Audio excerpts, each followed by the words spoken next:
Olá, pessoal. Bom dia. Bom dia. Considerado um dos mais completos sistemas de saúde pública do mundo, o SUS, o Sistema Único de Saúde, é considerado uma referência em várias áreas, como o Programa Saúde da Família e os programas de combate a doenças crônicas como a AIDS, por exemplo. Mas além de ter todo esse lado positivo, o SUS também acarreta alguns problemas, como a superlotação nos hospitais públicos e também a falta de medicamentos. No programa de hoje nós queremos saber como está funcionando o SUS aqui na região do Cariri. É justamente sobre isso que nós vamos abordar nesta edição, questões como o programa Mais Médicos e a superlotação nos hospitais. Eu sou Patrícia Silva. Eu sou Edwin Carvalho. Está no ar Cariri em Pauta.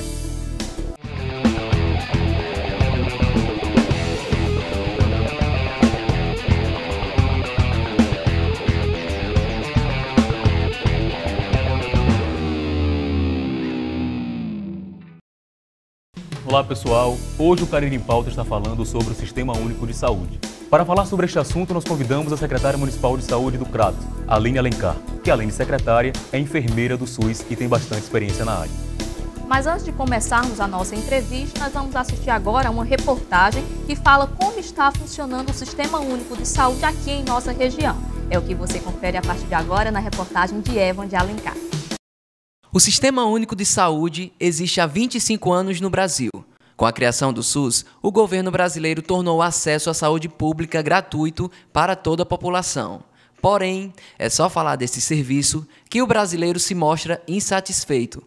Pudera. De imediato, vem à cabeça cenas de hospitais lotados, macas pelos corredores e pessoas que esperam meses por uma consulta com um especialista ou por uma cirurgia. Eu estou com um rapaz aqui, já desde a terça-feira, a terça-feira anterior, eu já está com 9 dias que a gente está aqui, certo? Eu estou acompanhando ele, junto com ele, está uma dificuldade, o rapaz está com um problema grave, certo?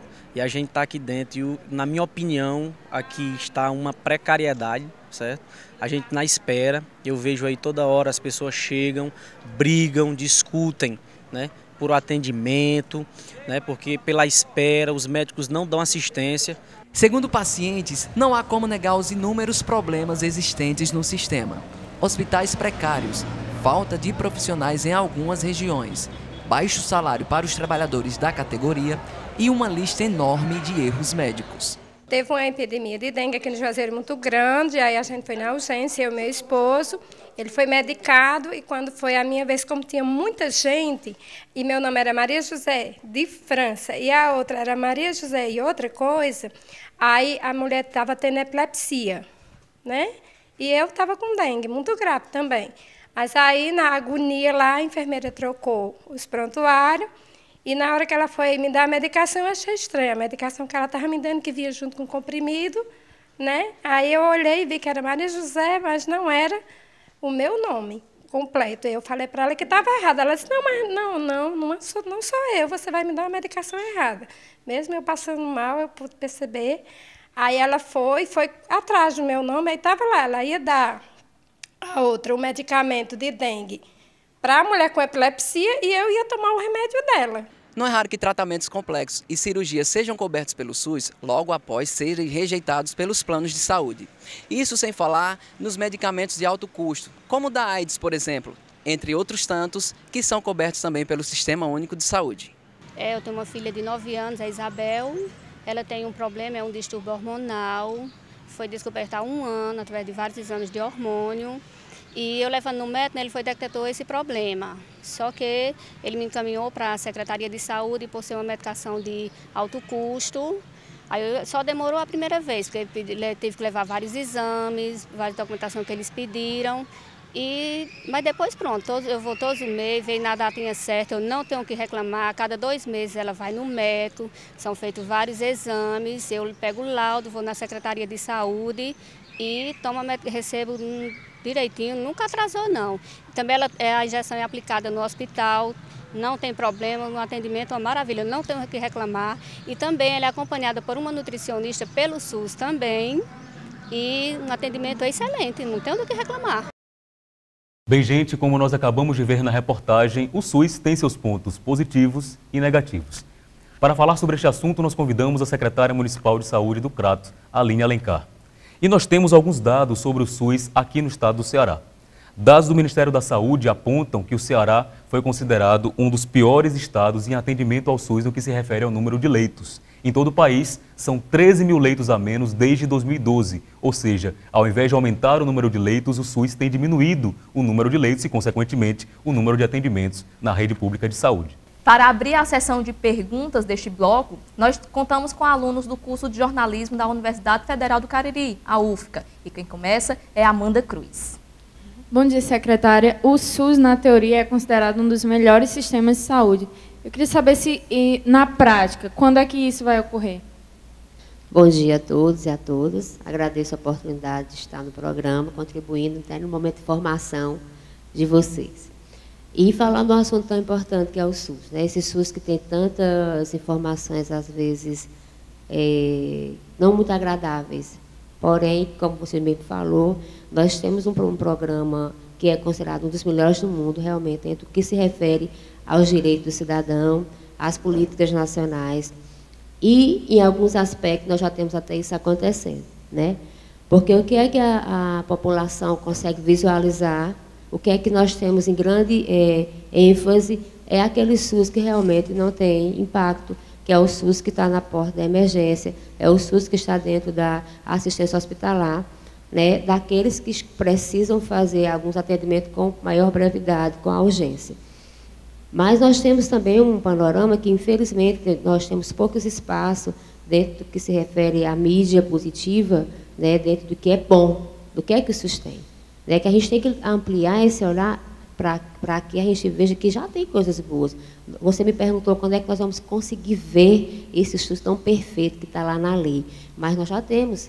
Quando você come alguma coisa, quando você bebe alguma coisa, você está tendo SUS lá dentro. Quando você vai comprar qualquer produto, seja de higiene, alimentação, de que você vai ter contato direto, você tem o SUS lá dentro, com a vigilância sanitária, né? Então, isso daí, que é lógico que é um processo ainda, não está na perfeição, mas é um dos nossos grandes avanços. Na hora que nós temos um elenco de vacinas, hoje, inclusive, com a adesão de uma nova vacina, que só até então era disponibilizada no meio do serviço privado, que é a prevenção à catapora, né? Colocando na palavra popular. Então, hoje nós temos todas, no calendário vacinal das crianças, mais de 90% das vacinas que são disponibilizadas dentro do serviço privado, o SUS já tem. Né? Então, quando a gente consegue trazer, como a mesma chamada já disse, um programa de acompanhamento ao paciente com AIDS, né, que também tem grandes desafios, não está na perfeição ainda, os pacientes que são hoje portadores, não do HIV, mas pacientes que já estão acometidos com a doença, eles também têm desafios, apesar que nós já avançamos muito, né? Quando se muda alguma droga, quando se tem uma deficiência de alguma droga, existe toda uma luta desse paciente para que não se deixe faltar. Certo? Então, assim, esse SUS que está no papel, que a gente só consegue visualizar o SUS que não funciona ainda, ele já tem muitos avanços, como esse que eu coloquei inicialmente. Agora, quem faz a sua pergunta para nós é o aluno Cícero Sebastião. Bom dia, secretária. Bom dia, Patrícia, Edwin, a todos de casa. Secretária, houve uma queda no número de leitos do SUS. Qual o impacto disso para a população? Bom dia também, Sebastião. Assim, essa queda do número de leitos, na realidade, ela já vem acontecendo ao longo dos últimos quase 18 anos. Qual foi essa redução? Ela não é uma redução aleatória. Existe todo um levantamento epidemiológico, comportamental, das doenças que se levavam à internação. Ao longo do processo de implantação do Programa de Saúde da Família, que nós já estamos com mais de 15 anos de saúde da família, quase 18 anos, tendo visto que ele foi implantado em 93, 94, né, no estado do Ceará, no Brasil, no estado do Ceará, algumas cidades entre 94, se tinha uma intenção de favorecer e de priorizar as doenças que são de total responsabilidade da atenção básica. Melhor dizer, a atenção primária, né? A atenção primária, o que é que se via nas internações antes desse período? Que as pessoas se internavam por situações que eram totalmente sensíveis ao acompanhamento no seu próprio ambiente domiciliar, desde que se tivesse uma equipe multiprofissional próxima à sua residência. Tipo, diarreias, pneumonias, doenças infecciosas, que o tratamento, sendo feito dentro do âmbito da unidade básica de saúde, ele diminuiria a internação. Então, quando se começou esse processo de redução de leitos, foi nesse olhar, as doenças sensíveis ao cuidado dentro da própria residência, acompanhado pela unidade de saúde da família. Porém, 18 anos se passaram, se você for fazer uma análise das causas de internações hoje sensíveis à atenção primária, nós já tivemos uma redução significativa. O que é que acontece? A mudança de comportamento da população em outras doenças. Então, a gente tem nesse processo de evolução também, as doenças crônicas, como a hipertensão e diabetes, que hoje ela vem crescendo consideravelmente, acompanhada de suas sequelas. Nós temos hoje o grande impacto, que é a questão dos acidentes, né? Hoje nós temos uma frota de veículos, nós temos o uso de motocicleta, nós temos todo um comportamento da população em relação ao uso de álcool durante ao estar dirigindo. Então, nós temos vários aspectos que levam, mudando o que se foi feito ao longo da história, quando se iniciou a redução de leitos. Então, quando a gente via que se estava se internando por gastroenterite, que é a diarreia, né? E a gente sabia que podia cuidar em casa, quando eu falo a gente, é todos nós profissionais de saúde, dentro do olhar do Ministério da Saúde, que você tinha um gasto dessa internação bastante significativo, onde o antibiótico oral, o acompanhamento dessa família, ela poderia ser feito em casa. Então, a redução dos leitos aconteceram nesse primeiro momento, na implantação do saúde da família, para que se tivesse a melhor financiamento e a gente direcionasse, favorecesse esse tipo de acompanhamento. Que, na realidade, ele muda esse comportamento para outras doenças. Secretária, de onde vem a verba aplicada no Sistema Único de Saúde? Vem de todos nós, né? Então, na hora que nós pagamos todos os impostos, né, a gente sabe que tem um percentual que é direcionado para a saúde. Então, a gente também, excelente pergunta, porque nós não podemos deixar de dizer que o SUS é de graça, não existe de graça. Tudo ele tira, todos os recursos que vêm de origem federal, que vai para os nossos impostos, existe o recurso federal, o recurso estadual e o recurso municipal. Hoje, nesse país, nada é feito 100% com uma única fonte de recurso. Ele é um financiamento tripartite, que a gente chama. Em determinadas situações, existe um financiamento maior de um dos entes, mas tudo é tripartite.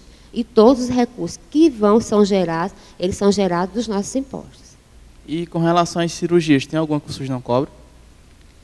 Existe. Existem também alguns procedimentos que estão fora da tabela do SUS, né? Procedimentos que, inclusive, novas cirurgias. A tabela do SUS, ela é ainda, ao meu ver, hoje eu falo como gestora, estou aqui como gestora, mas a gente precisa trazer à população que nós temos uma tabela que são valores extremamente baixos, né? As que estão contempladas pelo SUS, elas já têm valor baixo, e existem cirurgias que não são contempladas pelo SUS. E também existem cirurgias que não são contempladas dentro de algumas esferas. Por exemplo, tem cirurgia que não tem aqui na região do Cariri, porque o nível de organização do nosso SUS, a gente tem uma hierarquia. O nível de organização local no município, ele tem até uma limitação, ele pode ofertar até determinado momento. Em segundo momento, são cirurgias que estão em hospitais de porte maior, que estão na capital, e ainda tem cirurgias que estão fora do estado. Então, existe um elenco de procedimentos que eles são organizados de acordo com a capacidade de oferta de cada ente. E ainda tem as cirurgias que não são contempladas pelo SUS, de maior complexidade. Bom, e na rede pública de saúde ocorrem muito os erros nos diagnósticos. Então, a que se deve a essa taxa tão elevada? Eu gostaria até de frisar que não só no serviço público, né? Nós temos aí a mídia também mostrando os erros, né, de condutas em todos os sistemas, em todos os níveis. O privado, né, dentro do plano privado, dentro do próprio serviço que a pessoa faz o seu pagamento totalmente particular, que assim, ela termina tendo mais aguçação dentro do serviço público. Que aí vem desde a formação acadêmica, que aí vem desde a questão do profissional, ele está Existe uma linha, tem várias linhas que falam sobre isso, que ele é um profissional extremamente sobrecarregado, né, que ele tem uma demanda excessiva, que termina tendo que acontecendo esses erros. Mas a gente tem que ter muito cuidado, porque cada caso é um caso. Eu não posso fazer um fechamento em cima só do profissional médico ou outro profissional, o profissional de enfermagem, que hoje também a gente viu a mídia aí mostrando vários casos onde o técnico de enfermagem, o atendente, o auxiliar de enfermagem cometeu algum tipo de procedimento, como fisioterapeutas, dentistas, todo e qualquer um profissional. A gente tem que ter muito cuidado nessa fala, porque cada caso é o caso. Eu não posso focar somente no servidor público. Mas dentro dos casos que nós vimos ultimamente na mídia, são profissionais que têm uma sobrecarga de trabalho muito, muito intensa. Eu queria que a senhora apontasse alguns pontos positivos do SUS, porque geralmente o que a mídia mostra é só superlotação, que não presta atendimento, essas coisas. Assim, eu sou muito suspeita para falar, né? Porque eu já tive a oportunidade de ser, não me chamo professora, porque eu não tenho formação acadêmica para pedagogia, mas sou facilitadora de alguns cursos. E na minha fala, como eu defendo esse SUS, os meus alunos eles dizem que esse SUS existe na minha cabeça, né? Mas é um SUS que depende de nós. O que é que eu vejo de positivo no SUS? Como eu já falei inicialmente, a gente tem uma vigilância sanitária, né, dentro desse paizão, para a gente estar tendo cuidado com o que está comendo, o que está bebendo. Na hora que a gente vê, como eu falei, o próprio Programa Saúde da Família, né, que hoje, apesar de todos os desafios que nós vivemos, nós temos hoje um avanço do que fomos antes, o que somos hoje. Né? Se você for bem analisar, ainda se tem uma fila na porta do posto de saúde, tem. Mas há 20 anos atrás, 18 anos atrás, em Anjos de Saúde da Família, a gente tinha que se deslocar, a população mais distante tinha que se deslocar para as cidades para ter algum tipo de atendimento. Hoje a gente já consegue levar para as comunidades, para os bairros, a equipe de saúde da família. Está 100%, longe de estar 100%, mas nós já avançamos muito. O Programa Agente de Saúde Comunitário, que é também uma grande... É o nosso grande norteador, porque dentro da atenção básica, o profissional agente de saúde, como ele está na comunidade, ele é que tem o potencial de fazer a organização desse serviço. Né?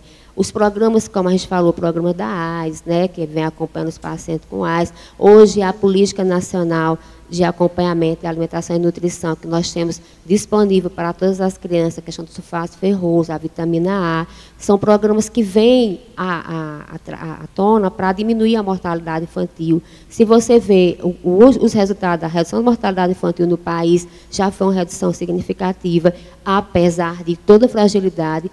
Dirá, se a gente conseguisse fazer só mais 10%, a gente ia ter tudo de bom. Então, assim, eu vejo muita coisa positiva. A medicação. A população ela reclama bastante da medicação, desse acesso. Mas hoje nós já temos uma política nacional, certo? Que a gente compra em cima de uma programação voltada para a atenção básica, a atenção secundária e a média e alta complexidade. Que são medicamentos que a gente faz essa compra de maneira participativa dos 3 entes, Estado, município e governo federal, que são esses medicamentos que estão nos postos, certo? Nós temos medicamentos que são medicamentos mais complexos que o Estado, que é de responsabilidade do Estado, que ele disponibiliza para essa população através de todo um protocolo, de um acompanhamento de especialistas, certo? Existe ainda pessoas que têm deficiência, até a criança com rejeição de algum tipo de leite, que o próprio SUS ele dá, né? Ele faz essa doação. Onde é que está nosso gargalo dentro do sistema público? Muitas vezes a população ela é penalizada porque nós temos um processo burocrático muito delicado e importante. Eu não acho que não seja importante, mas existe programa de licitação. Você tem que licitar, você tem que ter esse fornecedor lidando em tempo hábil para essa população ser beneficiada. Tá? Então, isso já é um avanço, ter a medicação para esses pacientes. Bem, secretária, desculpe interrompê-la, mas é porque o nosso tempo é bastante curto. Este foi o primeiro bloco do Cariri em Pauta. Nós vamos a um breve intervalo e daqui a pouquinho vamos falar um pouco mais sobre o SUS, o Sistema Único de Saúde. Não saia daí.